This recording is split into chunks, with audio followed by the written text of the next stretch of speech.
Hi, I'm Ian Berry. When I left the corporate world 25 years ago, I was successfully leading a $100 million business. So when I started working as a business advisor and a mentor and a professional speaker, I thought people are going to want to know the journey. But here's what I discovered. My way doesn't work for you. Nowhere near as well as what it works for me.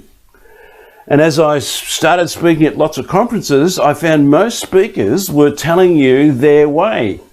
Well, guess what? Their way doesn't work for you as well as it does for them.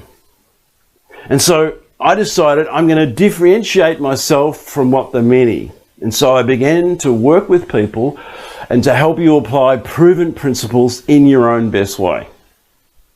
One such principle is the appreciation principle.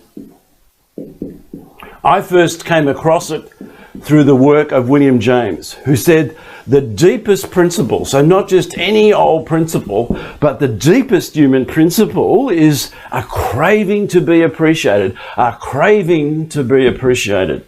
Now, what I've discovered through working with more than 1,000 leaders, women and men in over 40 countries since 1991, is that when you fully appreciate and get the best out of yourself and you help other people to do the same thing, more people become accountable, and that's what leads to better business results at less personal cost.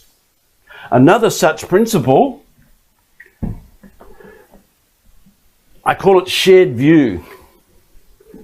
There's a lot of folk out there focused on either or rather than understanding that a key principle is both and. And a great example is you've got your view and I've got my view, but the most important one in our relationship is ours.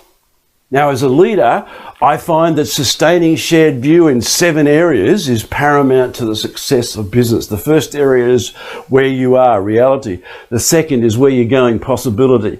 The third is why you're going there, or purpose. The fourth is how you're going to get there, which is all about strategy. And the fifth is execution. Who's going to do what and when? Number 6 is milestones and lead measures that tell you on track. And number 7 is about culture and values. How are you going to behave along the way? Now, what I've found, regardless of industry, regardless of country, the leaders that are able to sustain shared view in these 7 areas, they're outperforming the market by a considerable amount. These are just 2 principles that I may be able to work with you and help you apply them in your own best way. There's some information about how we can get started at the link below.